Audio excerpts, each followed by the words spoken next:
Lause hari ini yang akan memimpin kalian untuk memuji Tuhan.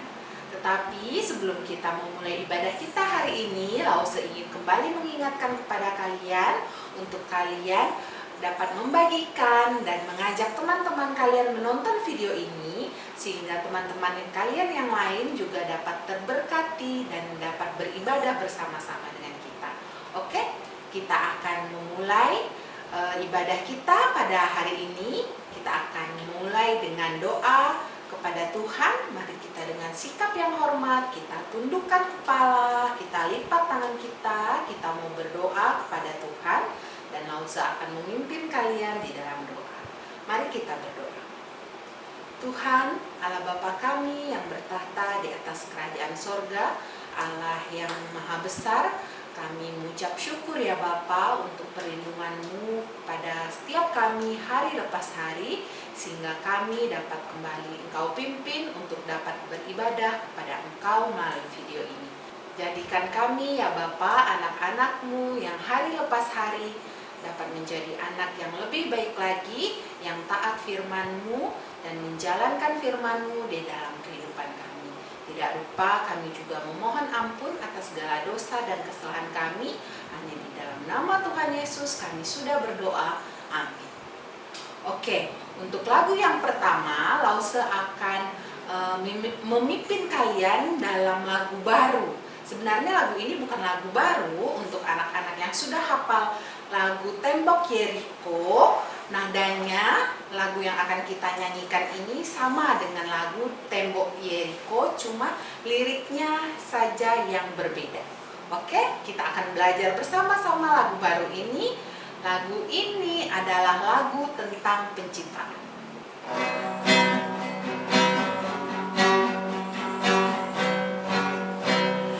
Hari pertama Tuhan ciptakan terang, di hari kedua ciptakan cakrawala, di hari ketiga laut darat tumbuhan, di hari keempat matahari bulan bintang. Allah Maha Kuasa, Dia Maha Pencipta, Dia ciptakan semua hanya dengan firman-Nya.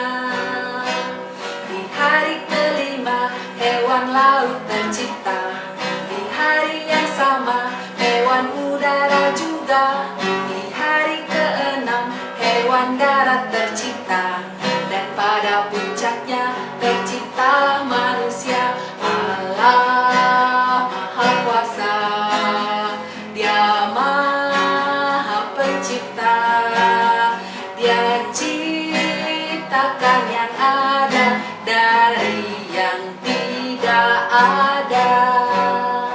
Oke, lagu ini dapat membantu kita untuk mengingat bagaimana Tuhan menciptakan dunia beserta isinya dari hari yang pertama sampai hari yang ke-6. Oke, kita akan memuji Tuhan lagu yang kedua. Lagu yang kedua adalah Sukacita di Hatiku. Lagu ini ada gerakannya, jadi Lause ingin mengajak anak-anak di rumah yang menonton video ini untuk berdiri dan mengikuti Lause bernyanyi dan juga gerakan yang akan Lause peragakan. Oke, mari kita memuji Tuhan.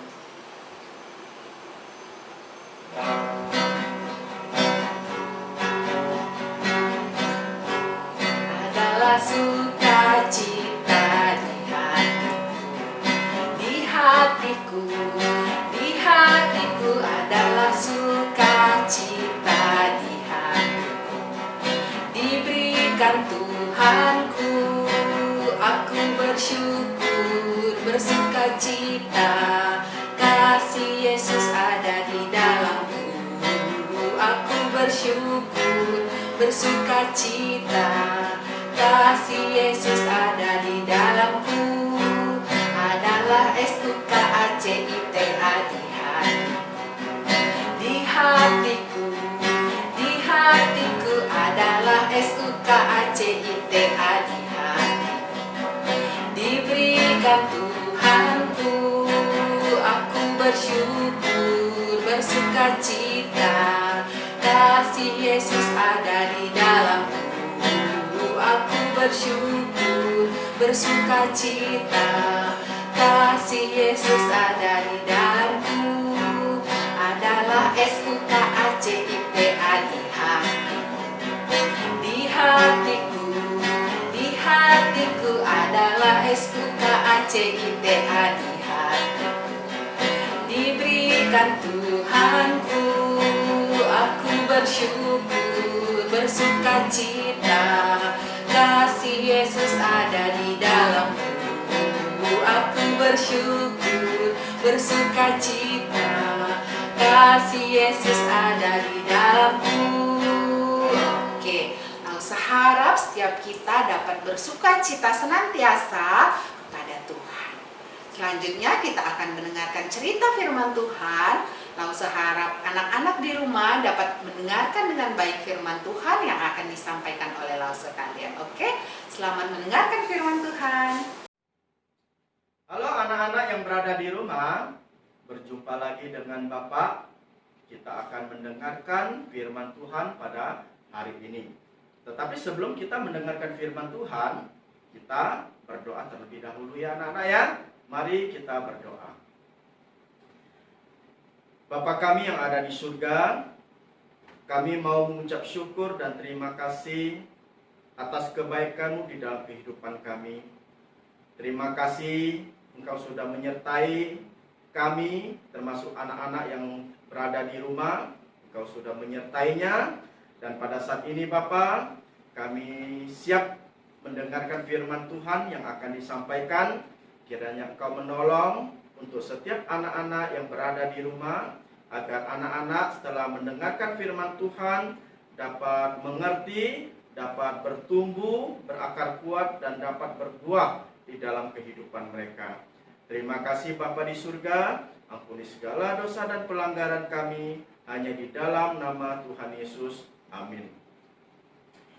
Oke anak-anak, hari ini kita akan belajar dari kitab Wahyu ya, yang adalah perintah dari Tuhan Yesus yang diberikan kepada Rasul Yohanes di Pulau Patmos dan ditujukan kepada ketujuh jemaat atau ketujuh gereja ya yang ada di Asia Kecil.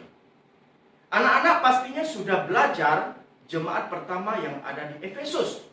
Anak-anak juga sudah belajar yang kedua yaitu di Smyrna, yang ketiga di Pergamus, yang keempat di Tiatira, yang kelima jemaat di Sardis, dan pada hari ini kita akan belajar di Wahyu pasal 3 ayat 7 sampai dengan 13, yaitu kepada jemaat yang keenam, yaitu di Philadelphia. Anak-anak harus tahu ya bahwa kota Philadelphia adalah kota yang terkecil dari ketujuh kota yang disebutkan dalam Wahyu pasal 2 dan 3 loh anak-anak. Kota Philadelphia adalah sebuah kota ya yang memiliki sedikit penduduk. Mengapa? Karena banyak orang yang takut tinggal di sana. Disebabkan oleh sering terjadi gempa bumi ya. Jadi kota ini sangat rentan dengan gempa bumi dan gunung berapi. Jadi pada tahun ke-17 Masehi, kota ini hancur ya oleh karena gempa yang dahsyat dan dibangun kembali. Sekarang nama daerahnya itu adalah Turki. Nah, anak-anak, mari kita buka di kitab Wahyu pasal 3 ayat 7. Kita buka di kitab Wahyu pasal 3 ya, ayat 7. Bapak akan membacakannya. Anak-anak silakan boleh mengikuti di rumah membacanya atau menyimaknya dengan baik. Bapak baca yang pertama ya. Dan tuliskanlah kepada malaikat jemaat di Philadelphia. Inilah firman dari yang kudus, yang benar, yang memegang kunci Daud. Apabila ia membuka, tidak ada yang dapat menutup. Apabila ia menutup, tidak ada yang dapat membuka. Nah, anak-anak, jemaat di Smyrna sama juga dengan jemaat di Philadelphia. yang mengalami pengucilan dari orang-orang Yahudi. Ya. Mengapa orang-orang Yahudi menganggap bahwa mereka adalah orang-orang yang sesat, yang mengatakan Yesus adalah Mesias? Oleh karena itulah pembukaan dari surat ini adalah untuk menolak semua tuduhan orang-orang Yahudi akan Yesus Kristus. Nah, di dalam pembukaan surat ini, Kristus memperkenalkan dirinya dengan sejumlah gelar loh anak-anak, yaitu yang kudus, yang benar. Di sini dikatakan yang kudus, yang benar. Jadi anak-anak harus tahu bahwa Tuhan Yesus memiliki begitu banyak gelar.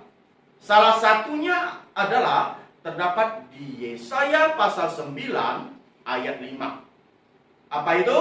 Di Yesaya 9 ayat 5, yaitu anak, putra, ajaib, penasehat, Allah yang perkasa, Bapa yang kekal, dan Raja damai. Dan juga Bapa sempat membuat lagunya. Nah, anak-anak, di dalam perjanjian lama, istilah yang kudus sering dipakai untuk apa? Sering dipakai untuk Allah. Karena itu, kalau Yesus menyebut dirinya sebagai yang kudus, berarti dia adalah Allah sendiri. Nah, sedangkan sebutan yang benar adalah bahwa Yesus adalah sungguh-sungguh Mesias yang sejati, yang sudah dinubuatkan kedatangannya oleh para nabi di perjanjian lama. Bahkan Tuhan Yesus berkata bahwa dialah yang memegang kunci Daud, bahwa dialah yang memegang kunci Daud. Ini menunjukkan sesungguhnya Tuhan Yesuslah yang sesungguhnya memegang kunci gerbang kerajaan Allah, bukan para pemimpin Yahudi. Selanjutnya kita baca di ayat 8. Aku tahu segala pekerjaanmu. Lihatlah, aku telah membuka pintu untukmu yang tidak dapat ditutup oleh seorang pun. Aku tahu bahwa kekuatanmu tidak seberapa, namun engkau menuruti firmanku, dan engkau tidak menyangkal namaku. Anak-anak, kalau kita membandingkan surat kepada ketujuh jemaat ini, jemaat Smyrna dan jemaat Philadelphia adalah jemaat yang baik atau bagus di mata Tuhan. Mereka adalah jemaat yang bebas dari kecaman dari Tuhan Yesus. Artinya, mereka adalah jemaat yang mendapatkan pujian dari Tuhan Yesus loh anak-anak. Tetapi tidak ada teguran untuk mereka. Jadi anak-anak tahu nggak apa yang dipuji oleh Tuhan Yesus? Ya, ketaatan mereka. Allah memuji mereka karena mereka itu menggunakan setiap kesempatan yang ada untuk membawa orang mengenal Kristus. Dan Allah mengetahui hal ini. Jadi pertanyaannya, ada tidak anak-anak itu membawa orang-orang untuk mengenal Tuhan Yesus? Ada tidak anak-anak? Setidak-tidaknya anak-anak bisa membawa orang terdekatnya, seperti papa mama, adik kakak, kakek nenek, dan saudara-saudara kita yang lain yang belum mengenal Tuhan Yesus. Untuk apa? Untuk diperkenalkan kepada Tuhan Yesus. Walaupun kita masih kecil atau selemah apapun kita bukan karena kekuatan kita loh anak-anak. Tetapi itu semua adalah dari Allah. Seperti gereja di Philadelphia loh anak-anak yang memiliki kekuatan yang kecil. Tetapi hal ini tidak mengganggu atau mengecilkan lubuk jantung mereka. Justru mereka apa? Menunjukkan ketaatan kepada Tuhan dan setia kepada Tuhan. Mengerti? Nah, selanjutnya kita baca yang di ayat 9. Lihatlah, beberapa orang dari jemaat iblis, yaitu mereka yang menyebut dirinya orang Yahudi, tetapi yang sebenarnya tidak demikian, melainkan berdusta, akan kuserahkan kepadamu. Sesungguhnya aku akan menyuruh mereka datang dan tersungkur di depan kakimu, dan mengaku bahwa aku mengasihi engkau. Nah, seperti yang kita ketahui ya anak-anak ya, bahwa segala kebencian dari orang-orang Yahudi terhadap jemaat Kristen, karena apa? Karena mereka menganggap bahwa orang Kristen adalah sesat. Mereka tidak percaya bahwa Tuhan Yesus adalah putra Allah. Dan mereka yakin ya bahwa Yesus bukanlah Mesias yang dinubuatkan oleh nabi-nabi pada masa lalu. Orang Yahudi ya selalu beranggapan bahwa mereka lah yang paling benar, dan bahwa orang Kristen yang lain itu tidak akan masuk ke dalam kerajaan Allah. Hanya orang Yahudi lah yang masuk dalam kerajaan Allah. Betul tidak anak-anak? Betul? Salah ya anak-anak ya. Justru di situ dikatakan Allah mengatakan bahwa mereka sebagai jemaat setan. Ya. Tuhan Yesus, Allah mengatakan apa? Bahwa mereka sebagai jemaat setan. Selanjutnya kita lihat di ayat 10. Karena engkau menuruti firman-Ku untuk tekun menantikan aku, maka aku pun akan melindungi engkau dari hari pencobaan yang akan datang atas seluruh dunia untuk mencobai mereka yang diam di bumi. Nah, jadi melindungi di sininya bukan berarti itu lepas dari segala masa lalu anak-anak. Mengapa? Karena orang percaya juga bisa ada masalah. Ya. Bukan berarti kalau kita percaya Yesus itu berarti kita sudah hidup enak. Kita tidak akan terkena penyakit apapun. Kita akan kaya. Tidak anak-anak. Tuhan Yesus tidak menjanjikan semua. Tuhan Yesus, apa yang dijanjikan oleh Tuhan? Yaitu kehidupan yang kekal. Ya. Jadi, oleh karena itu, perlindungan yang dimaksud Tuhan di sini adalah perlindungan rohani. Ya. Nah, selanjutnya ayat 11.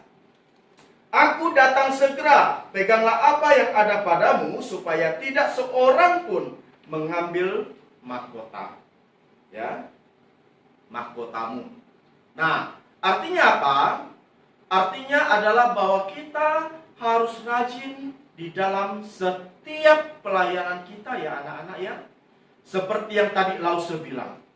Bukan berarti kita masih kecil terus kita tidak mau atau tidak bisa melayani. Justru kita harus apa? Dididik dari kecil untuk melayani Tuhan. Jika kita bisa melayani Tuhan, itu adalah anugerah yang terindah dari Tuhan untuk kita loh anak-anak. Ya. Dan jika kita bisa menyelesaikan setiap pelayanan yang dipercayakan kepada kita, maka Tuhan Yesus akan berkata di ayat 11 ini, Aku datang segera, peganglah apa yang ada padamu, supaya tidak seorang pun mengambil mahkotamu. Nah, selanjutnya di ayat 12 anak-anak. Barang siapa menang, ia akan kujadikan soko guru di dalam bait suci Allahku. Dan ia tidak akan keluar lagi dari situ. Dan padanya akan kutuliskan nama Allahku, nama kota Allahku, yaitu Yerusalem baru, yang turun dari surga, dari Allahku, dan namaku yang baru. Ya, jadi Tuhan Yesus juga berjanji untuk mereka yang hidup benar, taat kepada Tuhan, dan percaya kepada Tuhan, maka ia akan dijadikan soko guru, ya, atau pilar utama dalam bait Allah. Ini sangat berarti sekali untuk jemaat di Philadelphia. Mengapa? Karena ini merupakan jaminan dan satu pengharapan untuk orang Kristen loh anak-anak. Dan sebagai pilar ya atau tiang penyangga utama, mereka juga memiliki status baru ya yang ditandai dengan nama Allah. Ya. Yang berarti apa? Yang berarti bahwa orang-orang percaya adalah milik Allah sendiri. Ya. Dan mereka akan menjadi warga negara kerajaan Allah. Oleh karena itulah anak-anak ya, kita harus menyembah Allah yang benar dan harus sungguh-sungguh percaya kepada Tuhan Yesus. Percayalah kepada Tuhan Yesus, maka engkau akan diselamatkan. Oleh karena itu engkau harus percaya kepada Tuhan Yesus sebagai Tuhan dan juru selamat kita secara pribadi. Maukah anak-anak percaya kepada Tuhan Yesus?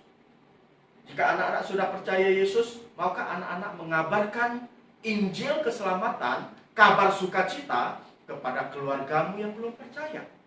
Misalnya yang tadi Bapak sebutkan, kepada papa mamamu yang belum percaya misalnya, atau adik kakakmu yang belum percaya misalnya, atau kakek nenek, tetangga kita di kiri kanan, semuanya yang belum percaya, anak-anak boleh ambil kesempatan untuk melayani. Dengan apa? Memberitakan tentang Tuhan Yesus, ya, memberitakan tentang keselamatan kepada mereka semua, supaya mereka dapat percaya kepada Tuhan Yesus. Jika anak-anak melakukan semua itu, ya, maka kehidupan anak-anak akan diberkati oleh Tuhan. Dan kita sebagai orang percaya ya, termasuk anak-anak yang sudah percaya, kita siap, kita setia menantikan Tuhan Yesus datang kedua kalinya. Dan untuk ya menutup cerita firman Tuhan hari ini, kita akan baca ayat yang terakhir, yaitu di ayat 13. Anak-anak boleh ikut membaca di rumah. Ayat 13.